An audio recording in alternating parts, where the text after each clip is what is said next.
does it compare if you look at the work ethic of the players on the LIV Tour compared to perhaps that same crop of players that were then previously on the PGA Tour? And I'll tell you where I'm going with this is one of the common themes and the critiques of the LIV Tour from PGA Tour veterans, etc., has been that if you make the prize money so high with no cut, there's no incentive for the players to work hard and to practice hard because they're guaranteed X amount as a minimum. So from your experience viewing those players on both sides of the spectrum, how do you feel about that statement? Have you noticed a difference at all? Yeah, I've definitely noticed a difference, but I can only speak on behalf of Carlos and the guys around him, Niemann and Munoz, Pereira.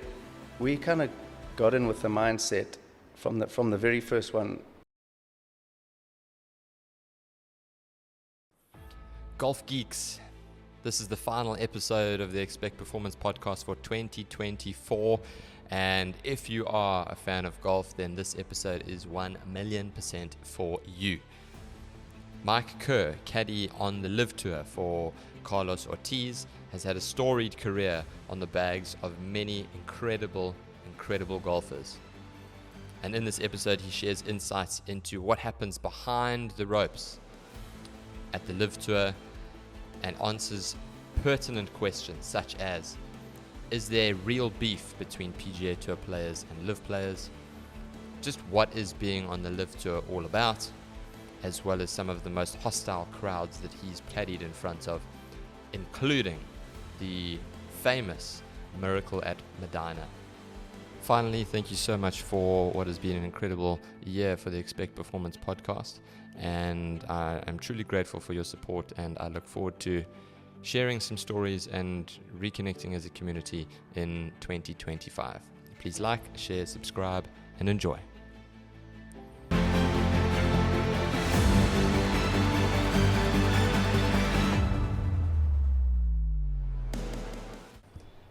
Mike Kerr, welcome to the podcast. Lovely to have you. Clint, thank you. Thanks for inviting me. Yeah, chuffed to be here.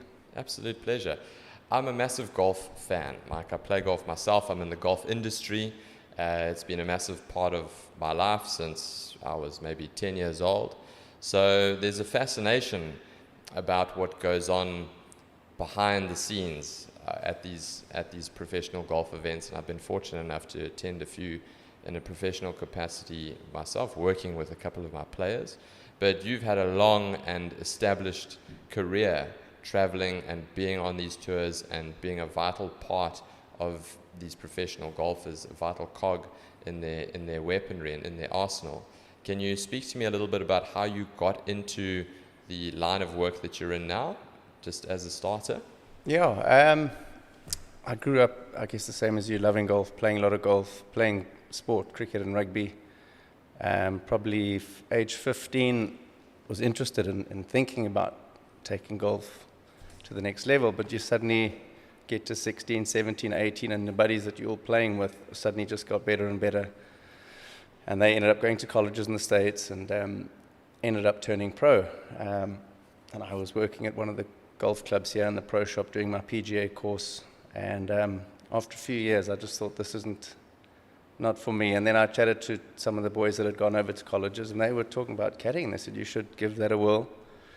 One way to travel, get out of South Africa and just see the world. So that's how I started. And I started with a friend of mine, Warren Avery, on the Sunshine Tour, just to see how that went, and drove all over South Africa following him around. And I loved the freedom of just being able to go to a golf tournament and be right behind the scenes and have a little bit of the nerves going, but not having to hit the shot. So that was the first attraction. I was like, man, you still get the little bit of adrenaline there, but you don't actually have to put all the work in. So that was the first attraction.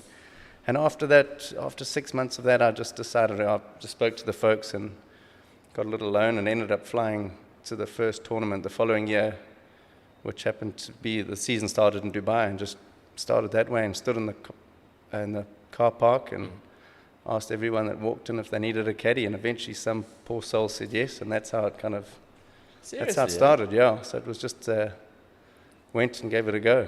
Jeez. And then who was the first guy on that tour that picked up that bag in that car park? There was a Kiwi guy, Stephen Scarhill.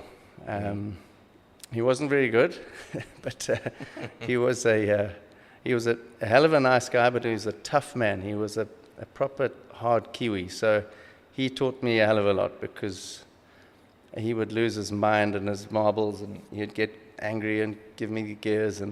But it toughened me up quite quickly, because I didn't really know what to expect. I've been caddying for a friend for 6 months. Suddenly I've got this New Zealander who's shouting and screaming. So that actually, he taught me a lot quickly. So I caddied for him for the year. And after that season, he had lost his card, and I was lucky enough to get a guy, Carlos Ortiz, who was a young Spanish guy who just came out of the Florida Gators team there. So I picked him up and carried on with him. So that was the start. Sure. And tell me, where's the line in terms of players blowing off steam and getting rid of that negative emotion on the golf course with you being a caddy? Because a lot of the times we see, players have to let go of a bad shot, and sometimes, that means that energy goes towards you, because there's nowhere else to direct it. Where is the line, in your opinion, and how do you go about managing that situation to get the best out of your player, to get him back into an even keel, so to speak, emotionally? It is a tough one, and that's suddenly the trick. Depends who you caddy for. Everybody's different. Some guys are so patient. Some guys blow hot straight away. So that's one of the tough parts about being a caddy, whether you match with a player or a personality. Some guys you let go, and they moan and moan and moan all day, and you just let in one ear out the other. Other guys look for a little bit of a fight. They almost want to get riled up and you to have a go at them, and then they react like that. A lot of guys, you just have to say, that's enough. And then they do. They take a step back, and then they get back to what they're trying to do. Everyone's so different, but my opinion, like afterwards, I'll sit and chat to a guy and say, is that helping you? I mean, is that how you're going to play your best game of golf, throwing clubs around or swearing at me? If it helps, then by all means. But if you can honestly say that, then go for it. But if it doesn't help you and it's not where you want to be or see yourself, then let's cut it out somehow. So that's one of the ways. But it is a tricky one, because you're employed by them, and they do definitely want your input, but you also got to tread carefully there. Yeah, I think there has to be an understanding, and to try and remove emotion from the situation, perhaps after the round, like you said, to look at something constructively and say, okay, what do you need from me? Is it X, Y, and Z? Is that a conversation that you have with the player at the start? So when you enter into a new agreement with a player, do you sit down formally and say, okay, what do you need from me? How can I make your job as easy as possible so that we both succeed? It's definitely happened with some of the guys I've caddied for. Again, they're all so different. Some guys just say, right, there's the bag, and off you go, and you just got to figure it out and hope that you find a little way with them and learn about them. But other guys are very structured. They sit down and this is how I am, and this is what I want, and this is how I practice. So it is very different. The older school guys, you just get on with it. There's the bag, and don't be late. Yes. And off you go. So you got to figure them out on the course, and it's interesting trying to pick a character and a brain, because they also don't give much away, because they're out there, they're nervous, they're focusing, so they're not chatty and they're not welcoming. They're doing their job, so you've also got to fit in and do your job and try and find what makes them tick a lot of the time. Yeah. You answered this to some degree, but what makes a good caddy, in your opinion? Somebody's coming up through the ranks, you've been established, you've been on the tour, you've caddied for numerous superstars, golf superstars, so very well-known names. Caddies coming through the ranks, and they're asking you, Mike, what makes a good caddy? What would you tell them? It's generally rock up on the first tee with a good player. Yes. We got, the better. And a lot of the time they're just great players, and you live off their talent, and you can help them. But as time goes on, you've got to, you can help a guy out. You can calm him down or get him going. But I think just making a good caddy is just always being there, having the guys back, doing your work, being consistent. they're the professional, they're the ones under the pressure. You can help, Mm. but there's also a lot you can't do. But I think the whole thing for them is to trust their guy on the bag, know that he's part of the team, do everything you can do. If he wants you to roll balls on the greens till midnight, you go and do whatever it takes to make sure you've got all the boxes ticked for his event to be the easiest it can be. Yeah. But yeah, that's kind of all you can do, really. What does a standard working week look like for you in its current format? Like you've said, it might vary player to player, but what does the standard week look like for you? You're currently on the bag of Carlos Ortiz, if I'm not mistaken. Yeah, that's right. So it would be, generally you'd fly out from wherever you are on a Sunday night, and you'd get there Monday at some point, and then I'd be straight to the course on the Monday afternoons, and you're going to have a walk around and try and plot a few holes and come up with some sort of game plan. If you haven't been to the course before, if you have been to the course, it's just refreshing yourself. They change the odd bunker here and there, and you just get a little game plan going and stretch the legs. And then Tuesday, the guys will generally be there early, so you'll have a practice round by 8 o'clock on Tuesday morning, probably 9 holes, and then practice afterwards, and probably go around the course again, just walk 9 holes with 1 or 2 of the other caddies and get some, have a chat and just see what they're thinking on certain holes. So it'll be a full week, and then Wednesday they play a pro-am, so they'll play with 3 amateurs and have 18 holes. That normally takes about 5-6 hours. And then you'd get going on a Thursday, and it's Thursday, Friday, Saturday, Sunday, and then start again, fly on the Sunday night to the next one. Start again the next So week. it is, the days are full. So if you have 3 tournaments in a row, you are on 21 days. Yeah. Yeah. That's what people don't realize. I've had Brandon Stone on the show before, and we spoke a lot about what happens from Sunday evening through to Thursday morning at the start of the next tournament, because people only see the golfers when they come onto their TV screens, and they don't realize what happens Monday, Tuesday, Wednesday.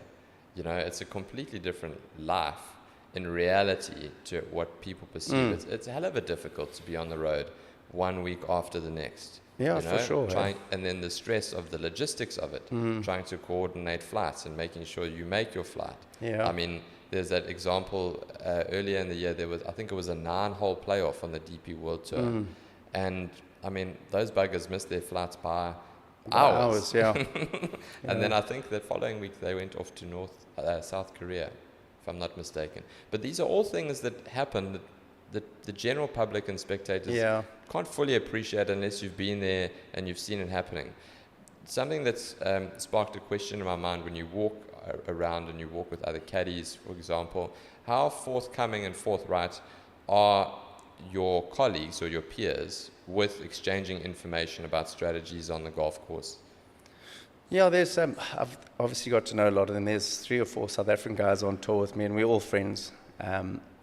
As it is now, we're on that LIV Tour, so then they're caddy for players in our team as well, so you are a team at the moment. But we always chat. I mean, I'll go with 2 or 3 of the South African lads, and we'll walk around and talk about rugby most of the time and the cricket and whatever else. But then you'd always say, what do you think about this hole? We've always hit driver here. And he goes, why don't you try this iron or try this? And have you noticed how much firmer this part of the green is? You'll always point things out. We're all there to do the best we can.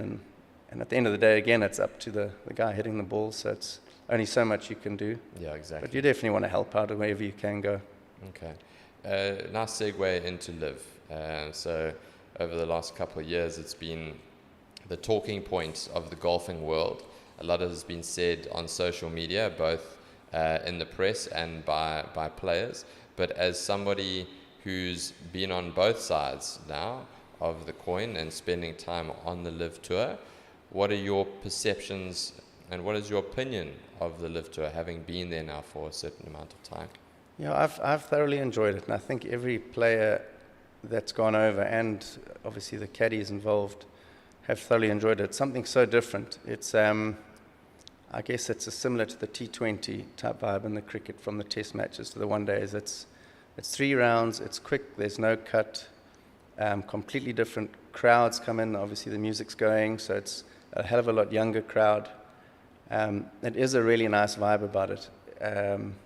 I've thoroughly enjoyed it just because it's,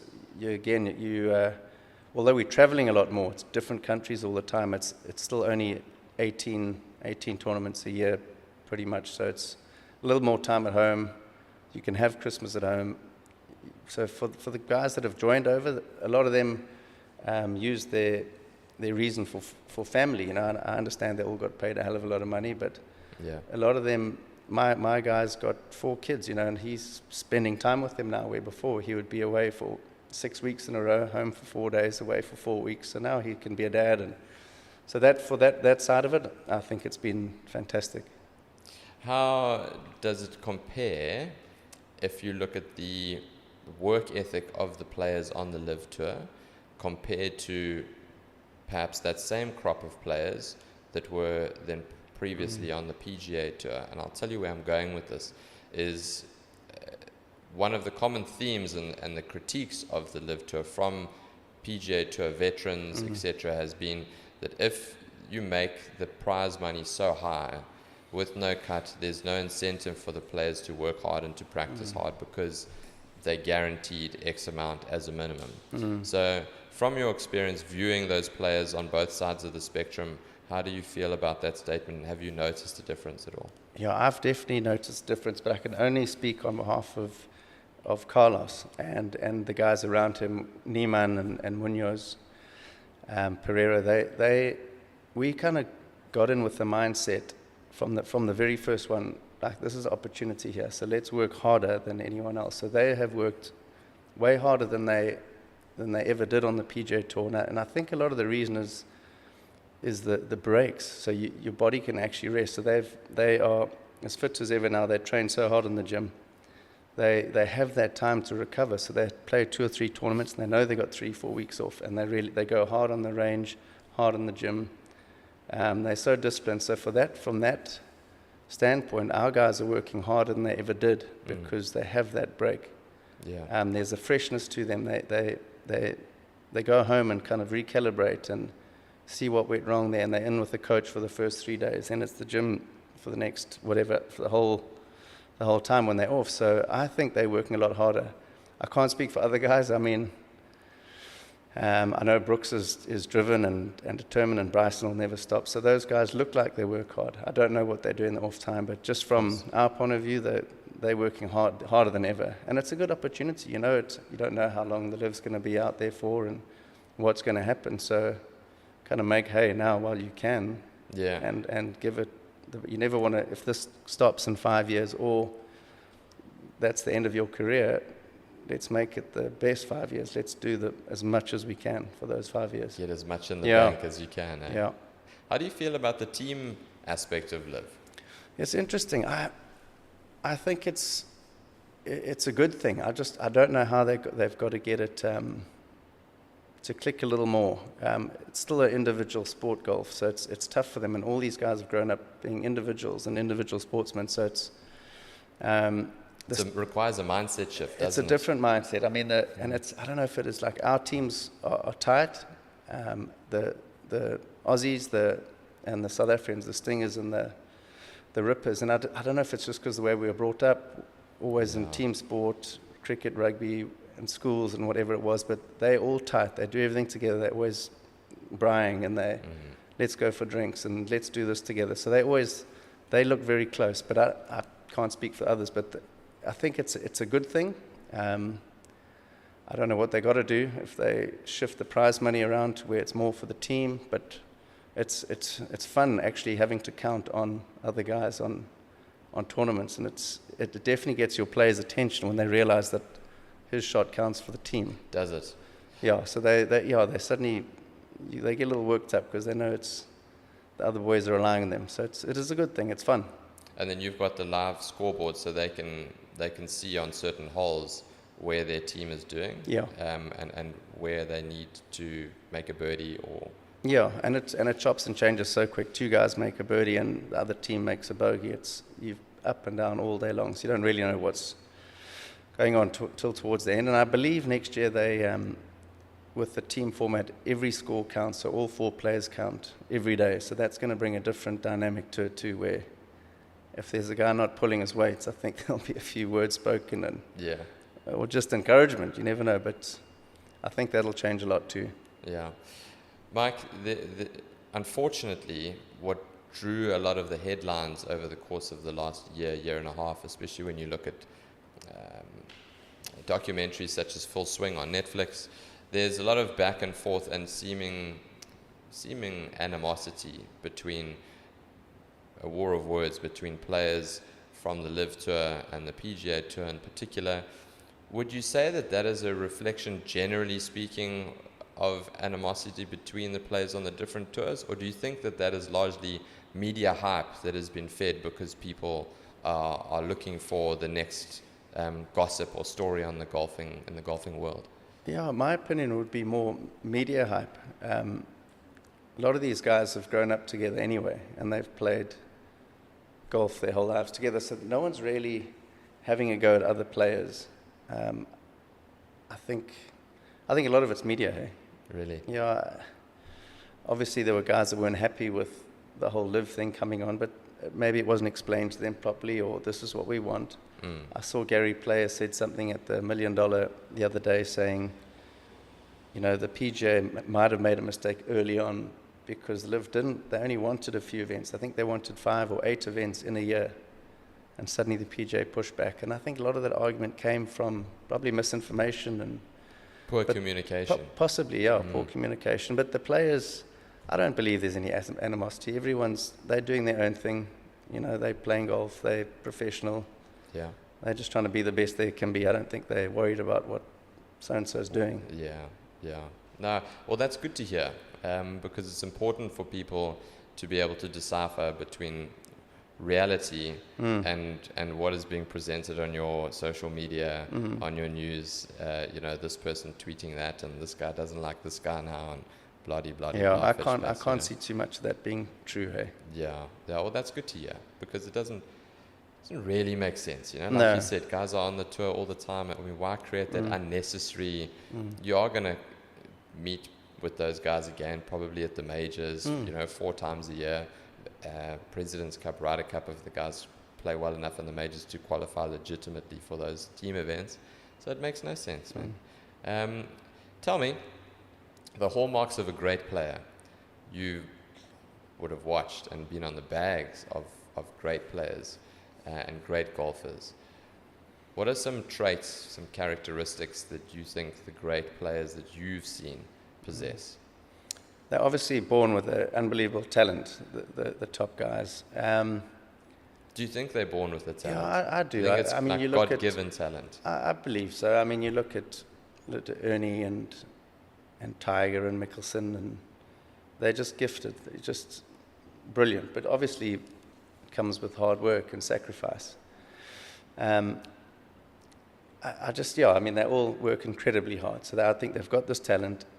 The work ethic is just is beyond, or probably way more than everyone else.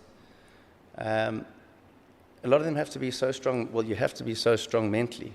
I think Tiger always used to say it. He wouldn't focus so much on a result, and he would just go part of his process, and he'd say it every interview. And yes. But it really is true. Just I think in anything really, if you just do what you can do, just those small steps, take care of all the small things, and do the practice, do the work on your mind, work on your body, eat right, sleep, practice, get the proper coaching, and slowly, you'll get to your goal. But those great players just seem to have it. I mean, just watching the ease that Ernie did everything with, it was phenomenal. Do they work harder than the average PGA Tour player or their average colleague on the tour? I think, well, just those two in particular. Ernie was an incredibly hard worker. Really? Yeah, he was relentless. He would go out in blazing sunshine, hit balls, come back, shower, go straight back out again. I had a short stint with him, and the time you thought your day was over, he would give you a little nudge and come, let's just go putt for another hour. And the day would end when he was satisfied. Really, yeah. And it was something that I think none of us in South Africa ever saw. I mean, he always the big easy, and you think he was the easygoing, and it's fine. But he is a tremendous talent, but an unbelievably hard worker. Really, yeah. Really, sure. And what about the characters on tour, Mike? Can you shed some light onto some of the guys that, walk into the room and they busting everybody's chops and they, lifting the mood of the room and pranking and those sort of things? Yeah, I think it's changed a lot, but when I started, there was a few guys like Sam Torrance was out there, and he was always a hoot, and Wayne Riley, who's commentating now, they're both commentating, but they were always full of fun, and I mean, they would finish their round and sit and have a couple of beers, and everyone would gather around and listen to their old stories and carry on. But I mean, nowadays a little more serious. But on the LIV side of things, there's Harold Varner, who's hilarious. He is so positive about everything, and if he sees someone down, he just goes and gives them a clip around the ear and asks him how good his life really is. And really puts a lot into perspective all the time. And he's fun. He doesn't stop smiling and laughing, and he'll talk to anybody. So he kind of makes everybody's days. When you get that draw and you're not playing great, and you suddenly see, we're playing with Harold tomorrow. That's good. We can have at least you up. You're going to laugh. He's going to encourage you. If you hit a good shot, he says, well done. Really? So he's a hell of a good character. That is so good to hear, man. Coming back to something that you said earlier about the mental side of golf, and Tiger, when you spoke about it in his interviews, I very seldom, if ever, heard him ever say or made reference to him playing badly. So, for example, let's say he shoots 74, he goes 2 over par, and you can see he just doesn't have it that day. But he would always say something along the lines of, that's the best that I could have shot today. Mm-hmm. He'll never go out and say, geez, no, I hacked, or I just couldn't feel anything, or I just didn't have it today. He would always reframe it. So, no, guys, that was the best that I could have shot today. And it just speaks to the mindset of how mentally strong that man is as far as his golf is concerned. And I mean, people, again, they don't realize how much of a difference that makes, that mental toughness and mental fortitude. I know, it'd be good to be able to gauge something like that, wouldn't it? I'd love to kind of get inside his mind, or Ernie's, or when any of them that are playing well, and just think if you could see how tough they are, it would be great to pick their brains and figure it out. But those are the best guys. They never make excuses. They just get on with it. They claim the responsibility for something. John Rahm's very good at it now. Nothing's anyone else's fault. I didn't practice hard enough. I hit a bad putt. I got the wind wrong. I didn't sleep. It's all on him. And I think that's one of the big keys of any professional sportsman. Just take responsibility for your actions, and it's going to be a lot easier for you. But the mental toughness is something I'd love to try and pick their brains about and see if it's just natural, or that's how they are, if they've been brought up like that, or if it's just constant work, which I think it is constant work. But I think part of it is maybe upbringing. I mean, Tiger's upbringing was almost military-like from his father, but at the same time, you have to continue to work at that. Just like if you need to improve your putting, you've got to spend time on the putting green. You've got to spend time on being able to control your mind and to be able to let negative thoughts go, and to Bob Rotella would ask a golfer to document all the great shots that he hit that day. So you have a journal of all these great shots, so that eventually you start to boost your underlying subconscious self-image as a golfer and self-worth. A lot of that speaks to especially amateur golfers. They'll go out and, let's say a guy's a 10 handicap, and he'll go out and he'll shoot 36 on the front, but he'll then come back in 44, and nothing's changed. It's literally, you start that back nine, it's 10 minutes later after halfway. Yeah. The only thing that's changed is now you're level par through 9 holes, when perhaps you didn't expect to be. And your subconscious is like, holy smokes, brother, we're not a scratch golfer, we're a 10. So out you go, and you start to think all these horrible things, and 44, and then conversely, you go out in 44, 45, and you come back in 37, and you shoot 2 over your handicap. It's now the opposite. It's like, no, brother, we're not a 21 handicap golfer. We're actually a 10 or 11. So, let's pull it back. And to your thing there, when you've also finished a round of golf with mates, and they've played well, and you'll go into the bar. How's your day? Oh, I had 2-3 putts, and I hit one out of bounds. But you shot 73. They always forget the good stuff, and it's the same as Rattel. And I always say, no, but you hit 3 unbelievable drives, great up and down, and 2 lovely iron shots. I mean, what a different mindset for your day. 100%. A guy will go out there and shoot like a net 66, and he'll tell you about the one double he made. Yeah. And it's like it's the golfer's condition, you know. You've been in front of many crowds, okay? Big events, big golf events. Are there crowds that stand out to you as being quite an overwhelming experience or a significant experience, both either from an atmosphere on a welcoming side or perhaps maybe hostile? Yeah, definitely. I'm involved in a couple of Ryder Cups. They've both been caddying from the European side. Jimenez won in 2004 in Detroit, and that was loud. And then the one in Chicago in 2012 with Westwood, that Miracle at Medina. Were you on the bag there? Yeah, so Wow. the crowds are hostile and loud, and they're obviously very pro-American in America. So it's the things you hear and the screaming and shouting. A lot of the holes you can't actually converse with your player. You're literally writing down the odd note and showing him and saying, listen, it's Seriously? a 7-iron. It's just they're yelling and screaming. But I think there and those two, and then the New York crowd is quite harsh. Even you watch the tennis there, anything in New York, it's just that's their characters. They're just tough people, you know. So it's brash. Yeah, brash. They're loud. So you definitely get in the ear there if something's going on. So 2 Ryder Cups, both in America. That must have been what was that Miracle at Medina like? Flap. That was just something else, eh? Yeah, that was magic. It was, I think it's probably one of the highlights for my caddying career. I think it was fun at the end of the day because the guys won. But building up to it, we were the underdogs, and we were getting a hiding the first few days. And I think the night before, the guys had a good get-together, good speech. The night before the final day? Final day. Okay. And Jose Maria Leatherball, he was the captain, but he was so inspirational. He would put these things on the screens and show some inspirational videos and pictures of everybody's family, and just realize what we're playing for. And Sevi, again, was a big thing. They always make him such a big part of the Ryder Cup, and pictures of him and all his victories. And he would just, it was constant the whole time, like, just don't stop believing, like, this is possible. And it didn't look possible. And suddenly that last day started, and it just got, and I actually said to Lee, it's strange out here. And he goes, it's because they're losing. It's so quiet. And I hadn't realized what was strange. Yes.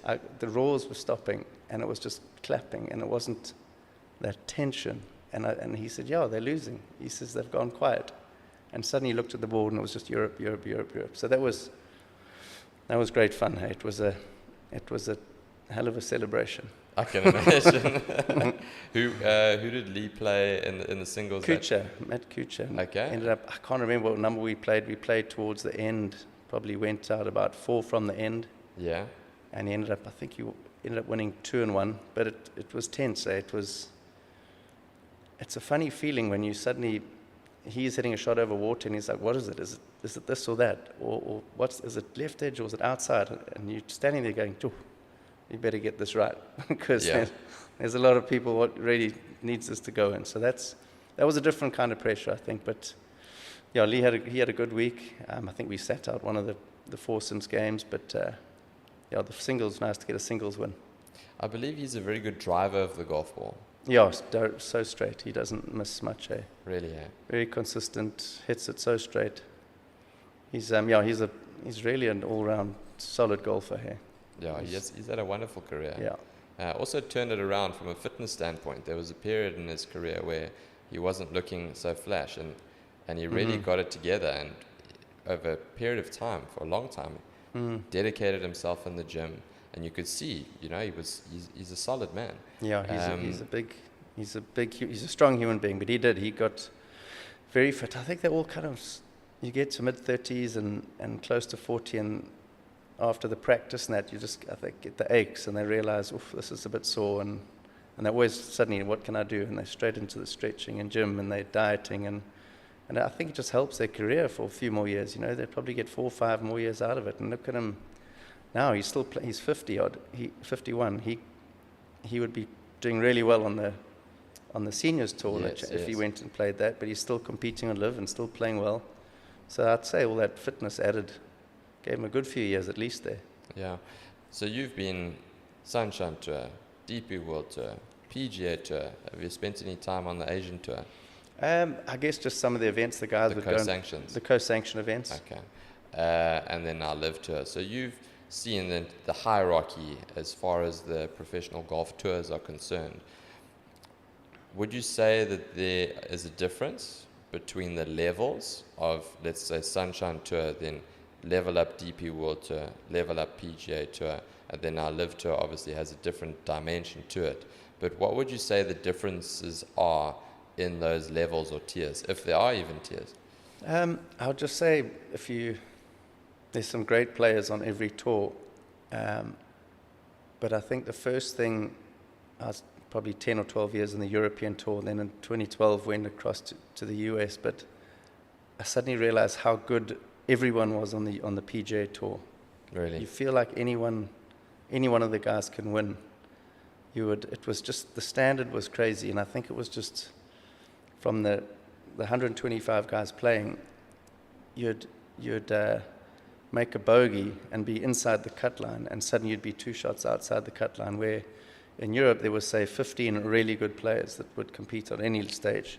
But then the guys down at the bottom weren't quite at that standard, so you'd make cuts a lot easier. There wasn't that it was a different pressure, I feel like, that you could make a mistake and you'd still make a couple of birdies and you'd be fine. Where the PGA, it felt relentless. I mean, if you didn't play well, that was you missing the cut. Yeah. And to win an event to just get in a top 10 was good. You'd have Spieth and Thomas and Scheffler, countless. Then there's 15, 20 guys, and Brooks and Bryce, and they're all there every week. So it was to win or get ahead was tough. That there was just the standard was extremely high for everyone in the field. Yeah.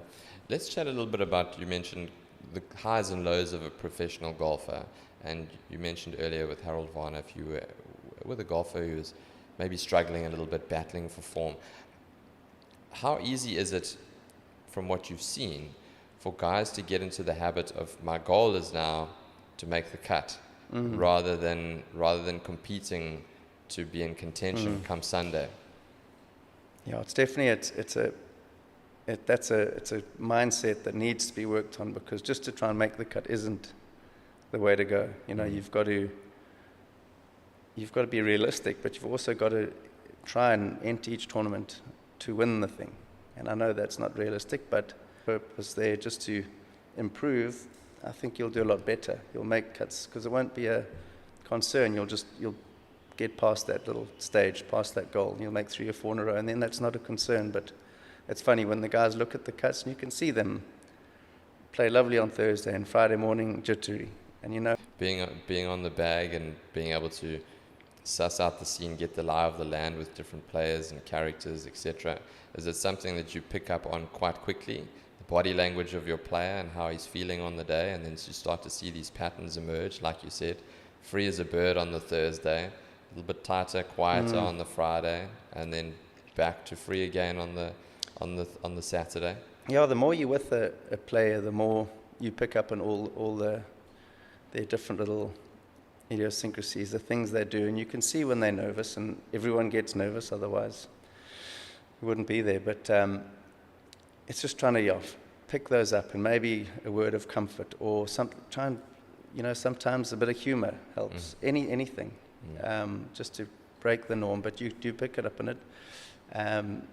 The years with Jimenez, he was never really good in the mornings, the morning rounds. Yeah. And he was just a grumpy man early in the day. Yeah. But then the afternoon times, he'd rock up and a breeze. He'd be so much easier to talk to, and generally play quite well in the afternoons. It's just strange, and that's the thing. You just deal with that in the morning. You try and get him up a little bit, or get him to at least smile once before you teed off. And that's kind of the trick. Just try and learn your play, I think, and help him wherever you can. Yeah. Is there something that comes to mind where you've had to intervene, or you've made a decision to intervene with a player. It could be a word, a positive word. It could be maybe shaking the guy up a little bit. Is there anything that comes to mind with respect to that where you believe that intervention has directly impacted a positive result or changed the course of that player's round or shot? Nothing springs to mind, but there's definitely times in probably every day that you'd definitely say something to try and get him out of a thought pattern and get him into a positive frame of mind or mindset. But nothing springs to mind really. But there's a few times you have to have not a heart-to-heart, but you definitely want to put your point across and say, you're definitely not adding value to this day or to what you're trying to do here. You're not adding value to my day here, to my pal. day, Yeah, pull yourself together. But you do. You try. A lot of the time, when they're playing well and that, you just let them be and you go. But you can see when things are bothering them, and a lot of the time it's from away from the course. Different things going on in their lives, and yes. Most of it's not golf. It's just what's going on around them, and you can feel something's not right. So you always have to either ask a question or say something. But it's so important, and it makes such a difference, especially in a game like golf where there's so much downtime between shots. If you're playing rugby, for example, you have to be switched on because somebody's going to mow you over, or you've got to focus on the ball, you've got to move with the play, you've got to watch that guy who's got the ball. You're always reacting to something immediately. Tennis, it's the same thing. But golf, you've got so much downtime between shots, and the ball is stationary. It's just parking there. It's just, it's just saying, have your way with me as and when you want. And there's nowhere to hide, is there? It's just you and a stationary ball, and you can't blame anybody else. So I think that's the whole thing. And then you've got, like you say, all day and all night to think about it and start again tomorrow. It's like a really bad practical joke. It really is. It's the toughest game. I don't envy these guys. Just watching how hard they work, and it can go wrong at any time. And you just think, wow, I'd take my hats off to all these guys who persevere for years and years and years. I had a conversation with a client of mine. You know him, Kevin Stone. He knows golf about as well as anybody. And we speak about the golfing gods and luck. And how much of a role that plays. It's you go out there and you're playing well, and all of a sudden, you flip and double cross one, hits the tree, bounces into the fairway, hit it to 8 feet, make the putt birdie, which would have been a double bogey, and then now that's a 3-shot swing in the course of the round. And like little things, it rolls back down. Like how many times have we seen at Augusta on the 15th, just short of the green there? It rolls back down, and some guys will pitch middle green and a bit too much spin back into the water. I remember, I think it was Trevor Immelman the year that he won, it stopped on one of the days, it stopped on the bank, didn't roll into the water. How much of a role do you think luck plays in getting over the line, getting that W? Yeah, for sure you need luck. I'm not sure about the golfing gods, but like that's his way of saying luck. Yeah. But for sure you need luck. Every time the tournaments the guys win, there's very seldom they're on complete stripe and they just dominate. There's always somewhere they've had a bounce, or it's not a plug line and they hold a bunker shot, or a chip in or a hold iron shot. You definitely need luck along the way. There's no doubt. But I don't know. I feel like it's a mindset too. I don't know.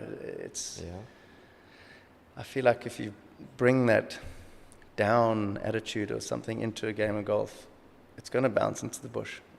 If you've got that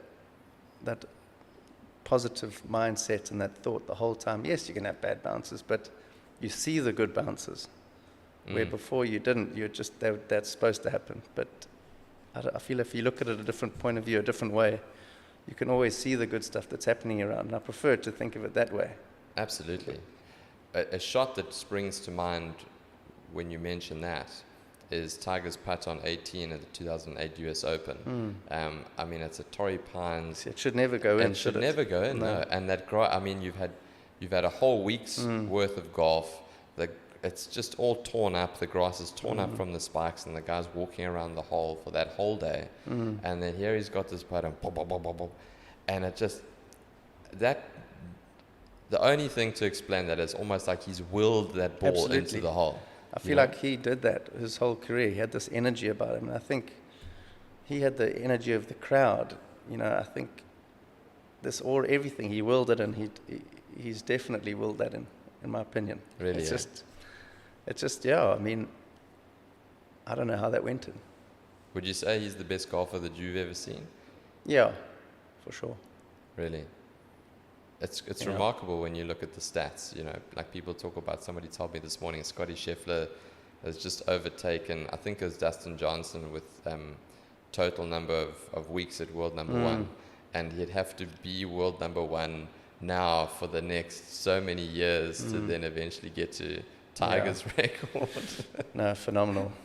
He's phenomenal. But and he had that aura about him. I remember the first time being drawn with him in the same four ball. I mean, you wake up in the morning so excited because your guy's playing with Tiger, and you actually get to meet him and watch him. And I haven't had any other players like that where he had that same aura or that same effect on the people around him. You knew when he walked into a clubhouse. You knew when he was on the range. There was just a silence and a appreciation, I think.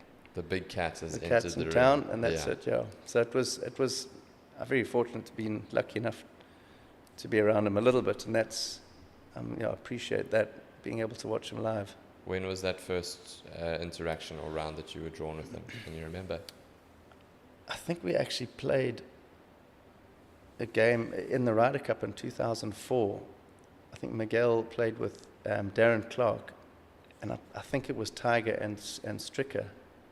They always used to get paired together quite often. And I can't remember clearly, but I feel like that was the first time. And then a few years later, in about 2006 or 7, we played all 4 days with him in a Dubai Desert Classic once, and that was fun because it was just, you can chat the one day, then you never see him again. But now at least 4 days in a row, it was a bit more banter, and he likes his rugby, so he's asking about the Springboks. And Tiger likes his rugby. Well, he had Steve Williams his whole life caddying for New Zealanders. Yes, of course. Steve's a massive rugby fan, so he obviously he learnt and enjoys it now. So he was asking about the box, and that's very cool, so he was good to talk to. He was very open. If you asked him a question, he wouldn't lead into too much, but if you said something, he would respond and buy into a conversation. That's interesting. It's like you're talking about this mystical creature.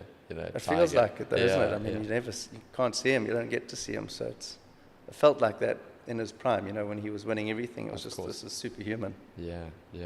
Mike, what's on the horizon for you? Tell me about your schedule. I mean, obviously we're in a Christmas break, a bit of a lull in the golfing calendar, so to speak, with the exception of the Alfred Daniel this week. And Afro-Asia next week. But what's on the horizon for you? When do you start up in the new year, perhaps? We start at the end of Jan, the 20th, I think, of Jan. We go off to play in India, which is part of that international series again. And then the LIV starts, and we go Saudi, to Australia, and then to Singapore after that. And then we'll come home again. And that's the week before, I believe, the SA Opens here. Yes. Country club. So I think a few of the guys, I think Burmister's coming out. I don't know about the others, but I think he is, Burmister. So they'll be nice just to come back home and be able to watch that here and see the boys play around here. And then we head off again, off to the States and Singapore after that. But it's a nice start to the year. Normally, with the PGA Tour, whatnot, you'd leave on the 29th or 30th of December and have to be in Hawaii for early Jan or the second week of Jan. So you'd miss a lot of the holidays, and you'd get back, I'd travel, and then you'd get back kind of March, April time. So now with with the LIV thing, the schedule's a lot better. So now I have time at home, and again, you only leave at the end of Jan, and you can come back at the end of Feb. So it's not that back to school feeling that it used to be, where you'd be gone for 3-4 months. Sure, man. Yeah, that's true. Hey, Mike, it's been an absolute pleasure to have you on the show. As a golf fanatic, it's been very interesting to listen to what goes on behind the scenes. And I wish you all the best for the new season. with Carlos, and have a wonderful festive season and festive break. Likewise, Tim. Thanks so much.